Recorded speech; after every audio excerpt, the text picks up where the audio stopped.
On allait à l'école en sabot. Vous imaginez ça? C'est inimaginable. Et puis alors là, tout d'un coup, on entend les sirènes. C'est terrible, la guerre. C'était pas réputé, disons. Parce que pour comprendre le monde qui nous entoure, il faut comprendre le monde duquel on vient. Vous entendrez ici des portraits qui retracent la vie de nos aînés. Je suis Capucine Jacob et vous écoutez Entre-temps, un trait d'union entre hier et aujourd'hui, un espace de parole où le passé est raconté par ceux qui l'ont vécu, et vous allez voir, c'est passionnant. Et je courais dans Paris comme un lapin. Saint-Antoine de Padoue, rendez-moi ce qui n'est pas à vous. Avec ma femme, ça a été un régal. Ouais, ma petite fille, toute la vie. Parce que je trouve que le mariage, c'est de la merde. Le portrait que je vous propose aujourd'hui est celui de Pierre.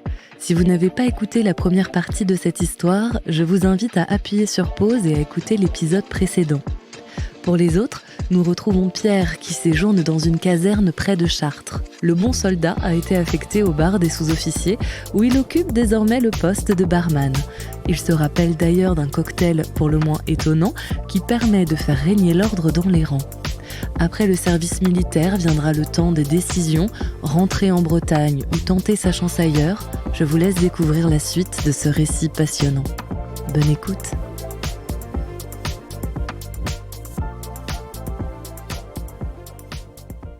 Mais en plus de ça, quand on était à l'armée, on avait du vin. Et dans ce fameux vin, ils mettaient du bromure. Ben, c'est de la poudre pour nous empêcher d'être excités. J'avais une copine ici. Et puis, vous savez, à force de se serrer, elle devait sentir quelque chose. Et puis un jour, je viens en permission. Elle m'a dit, c'est marrant, Pierre, je ne sens plus rien. Je dis, écoute Marie, je vais t'expliquer ce qui m'arrive. Tu sais, je suis pas malade. Alors je lui ai dit ce que c'était ce fameux bromure. Je dis, ce bromure-là, ça t'empêche de bander. Excusez-moi le mot, mais c'est ça. Elle me dit, donc on n'a plus envie de femme. Elle me dit, t'as plus envie de moi? Je dis, non, pour l'instant, ça va passer. Elle me dit, j'en ai jamais entendu parler. Mais il était malade parce qu'elle m'a dit, je vais en parler à mon père. Elle devait être sans gêne avec son père. Et son père me connaissait bien puisqu'il m'invitait des fois à manger quand j'allais en perme. Je dis, je crois que c'est 2 ou 3 mois avant d'être démobilisé, j'avais arrêté le bromure. Pour vous laisser, pour que le sang se renouvelle et puis que tout se redevienne normal. Et en principe, je devais faire qu'1 an. Mais comme il y avait la guerre d'Indochine, il nous avait, le Mitterrand qui était ministre des Armées à cette époque-là, il avait prolongé le service militaire de 18 mois. Alors, on peut vous dire une chose, on était anti-Mitterrand. Il a passé président, mais pas avec moi, parce que je lui en voulais. Parce qu'il y a eu 6 mois de service militaire, du jour au lendemain, on me disait, Gégo, ça y est, c'est pas fini, hein. T'as encore 6 mois à faire. Oh. Je dis, y a pas de problème, les gars. Il me dit, tu t'en fous, t'as la bonne place, toi, t'es ouvert. Mais nous, on est des corvis dans les garages en train de laver des pièces de moteur et puis tout. Balayer la piste, parce qu'il y avait une piste d'atterrissage. Et le mois d'octobre 51, j'ai été démobilisé. J'avais écrit à ma mère en lui disant, je veux retrouver ma Bretagne. Elle m'a dit, tu resteras où c'est que tu voudras, mais tu viendras pas ici. Alors elle me disait, regarde ton père, regarde Alexandre Ballard, regarde François Ternier. C'était tout tes propres. Alors à la fin de sa lettre, elle m'a dit, tu feras pareil. Tu seras obligé de boire. Et j'ai réfléchi, puis tout, je dis, est-ce que je vais être obligé de boire? Est-ce que je vais devenir comme ça? Et c'est comme ça que je suis parti à Paris. Mais j'ai en voulu un peu à ma mère de m'avoir empêché d'aller au pont et chaussée. Parce que je voyais mon père, il avait de place tranquille. Hein. Il n'était pas crevé dans le boulot. Hein.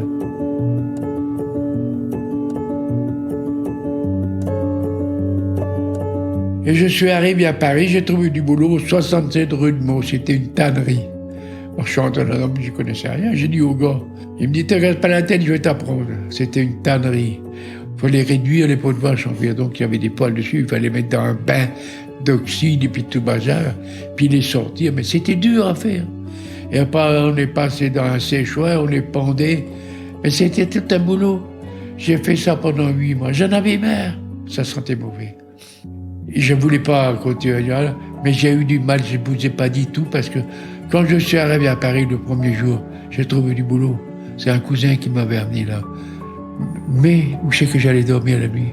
J'ai fait des hôtels, non monsieur, on n'a pas de place, on n'a pas de chambre. 11 heures du jour, toujours rien. Alors je me suis dit, je ne vais pas dormir sur un banc ici. J'étais à la gare de l'Est. J'ai dormi parmi les clochards. Mais je vous assure que j'ai pas dormi parce que j'avais ma main sur mon portefeuille toute la nuit. Je sentais que j'étais un homme prêt à me battre. Ah oui, oui. Et j'ai raconté ça à un collègue, Simon qui s'appelait. Je dis, tu sais, j'étais obligé d'aller dormir à la gare de l'Est parmi les clochards. Il dit, t'as pas fait ça? Je dis, pourquoi tu me l'as pas dit? Ben, je dis, tu es parti, tu m'as pas dit. Tu m'as rien dit, tu m'as dit bonsoir, c'est tout. T'as de l'argent? Je dis, oui, oui. J'ai un peu d'argent pour payer une chambre d'hôtel. Oh, 1 et 3 rue Victor Gelès à Paris, dans le 11e arrondissement. C'était l'avenue de la République d'un côté, le boulevard de Bénévautan de l'autre, et les deux points se rejoignaient au Père-Lachaise. Vous connaissez un peu Paris? Ça arrivait au Père-Lachaise. Et j'étais là, dans la rue des Bluets. Il y avait une clinique là-dedans, la rue des Bluets. Alors j'avais une chambre, un lit d'une personne, le lavabo sur la table, avec un broc d'eau en dessous et une cuvette dessus pour me laver le matin. Pour aller au hôtel, il fallait aller sur le palier. Je payais ma chambre d'hôtel et je me nourrissais modestement avec la paye que j'avais. Mais je ne faisais pas de folie. J'allais pas dans les boîtes, ni rien du tout, ni dans les bistrots, ni rien.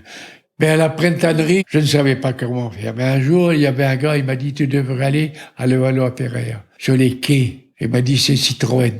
Ah, je dis, bon, je vais y aller. À 6 heures, j'étais. Les portes n'ouvraient pas avant 6h30. Et puis, à un moment donné, moi, j'étais là, il y avait pas mal d'Algériens, de tout ça, des Italiens, des Espagnols.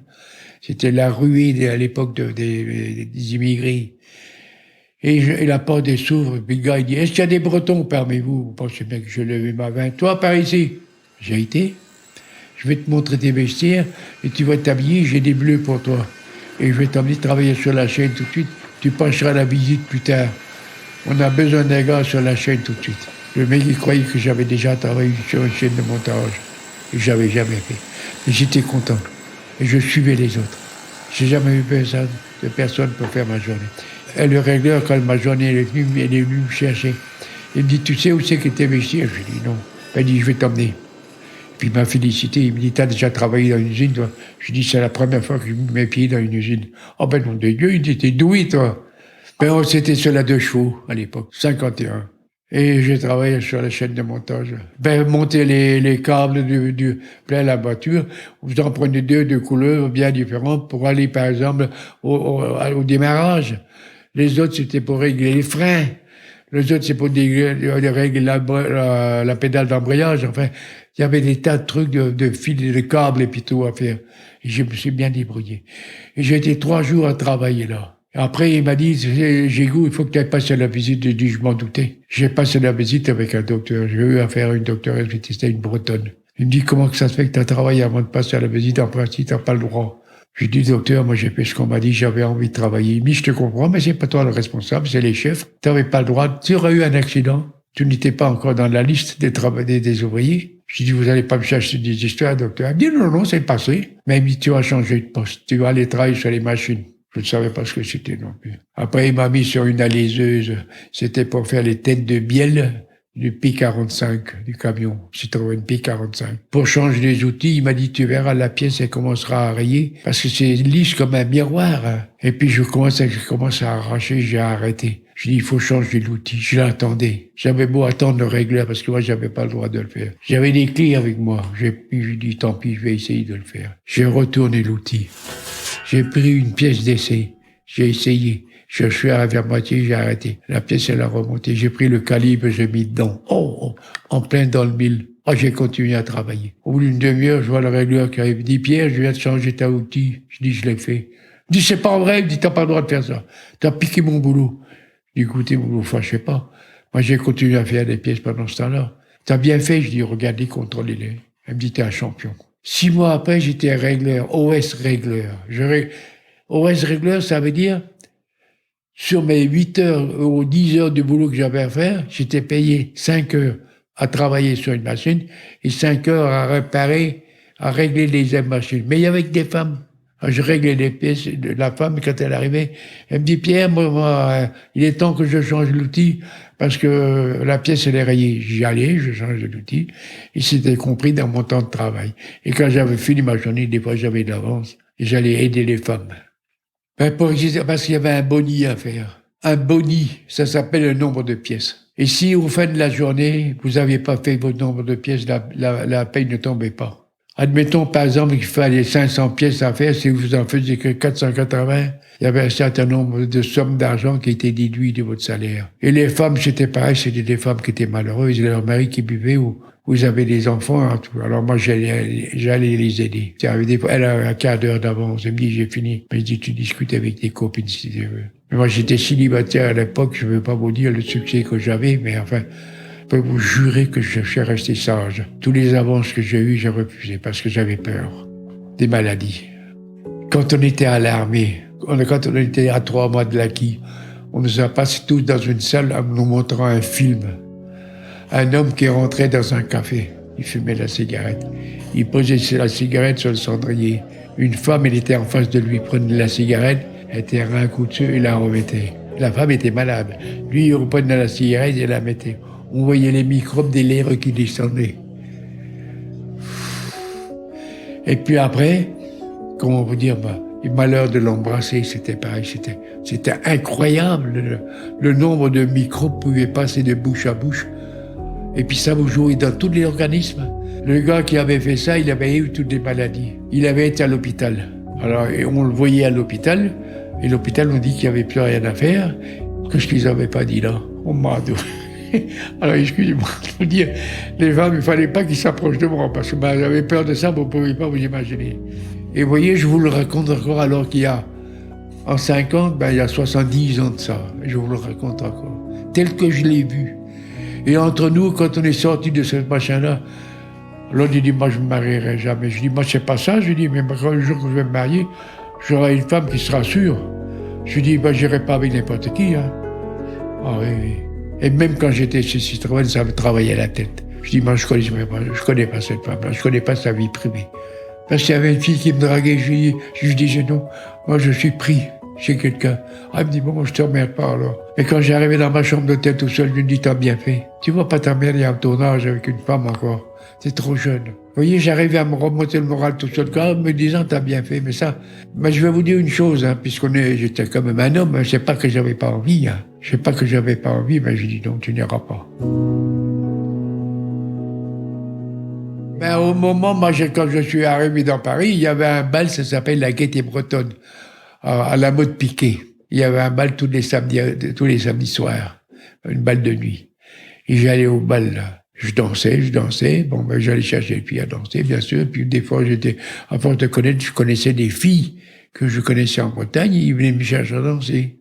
Et un jour, je suis tombé sur une fille peut-être un peu plus affectueuse que les autres.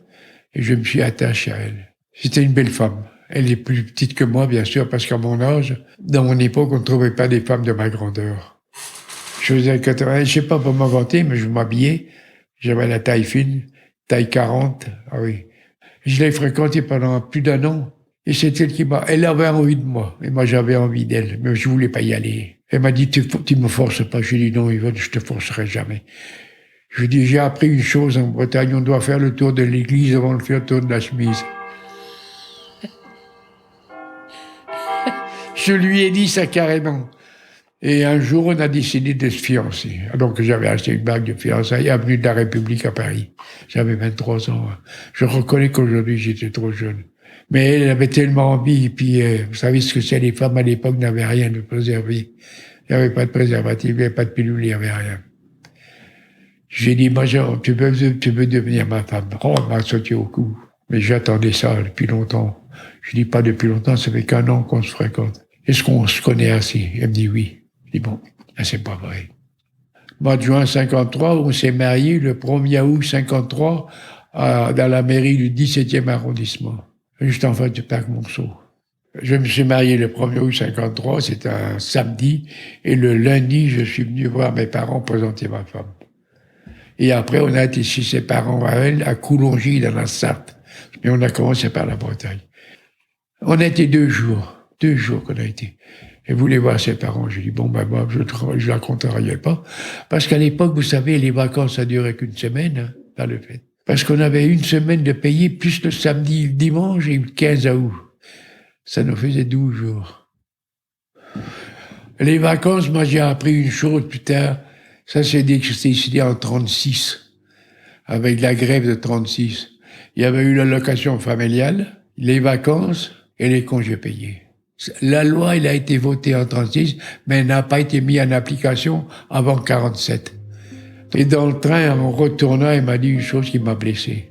Tu sais, Pierre, je n'aime pas tes parents. Je lui dis, écoute, Yvonne, tu ne m'aimes pas non plus, alors. Ben si, je dis non. Tu veux un coup de foudre pour moi. Tu sais pas ce que c'est un coup de foudre.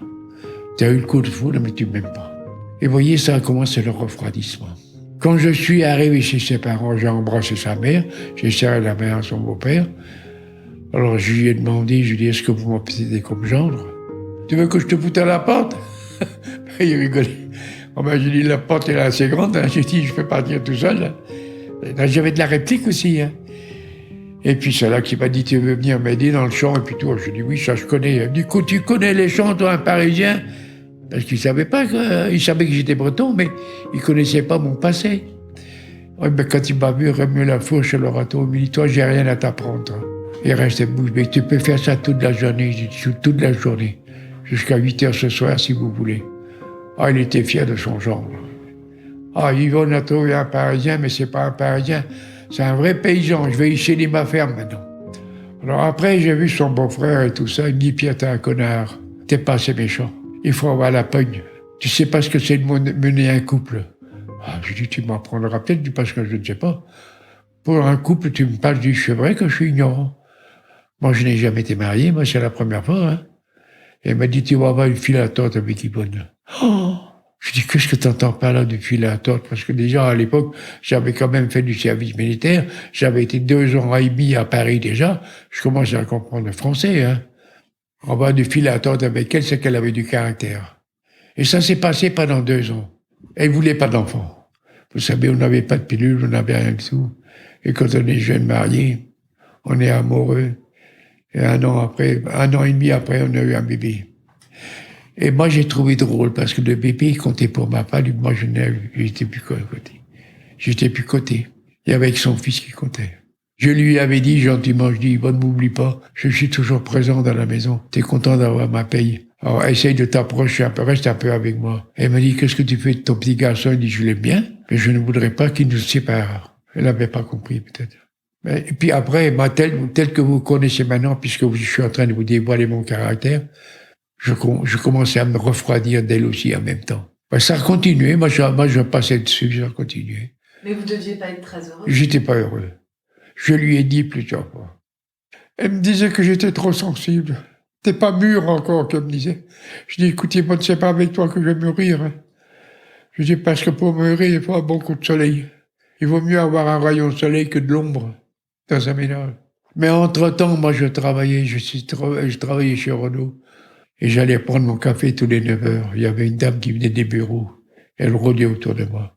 Elle m'avait demandé un jour, Pierre, pourquoi tu me regardes pas? Je lui ai dit, écoute, t'es belle, t'es adorable, mais je ne peux pas. Je lui ai dit, pourquoi tu peux pas? Je lui ai dit, j'ai un petit garçon, j'ai une femme.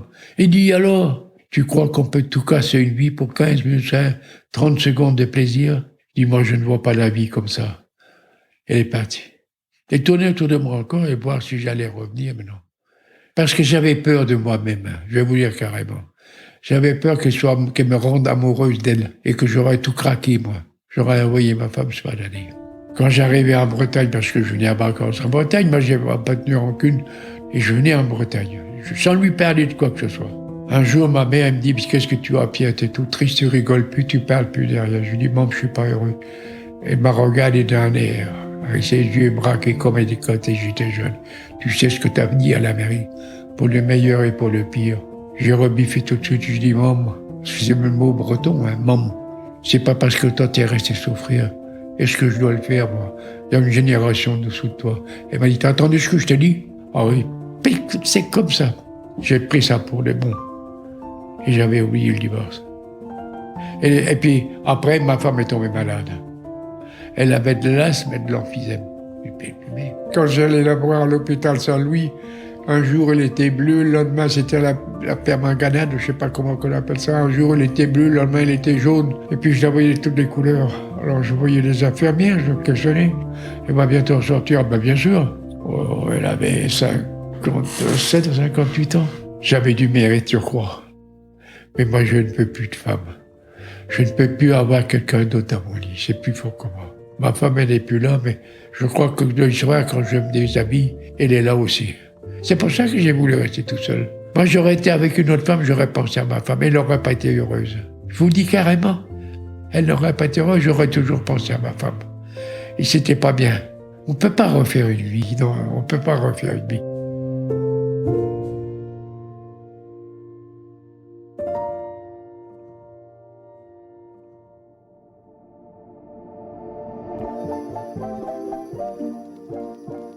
C'est la fin de cet épisode. Merci à Martin Poujon pour l'habillage sonore et le mixage de ce récit de vie. Si vous êtes ou si vous connaissez quelqu'un qui a une histoire de vie passionnante, n'hésitez pas à me contacter directement via mon site internet entretempspodcast.com. Si vous avez aimé cet épisode, n'hésitez pas à en parler autour de vous, à commenter sur les réseaux sociaux et à laisser 5 étoiles sur votre plateforme d'écoute préférée. À très vite!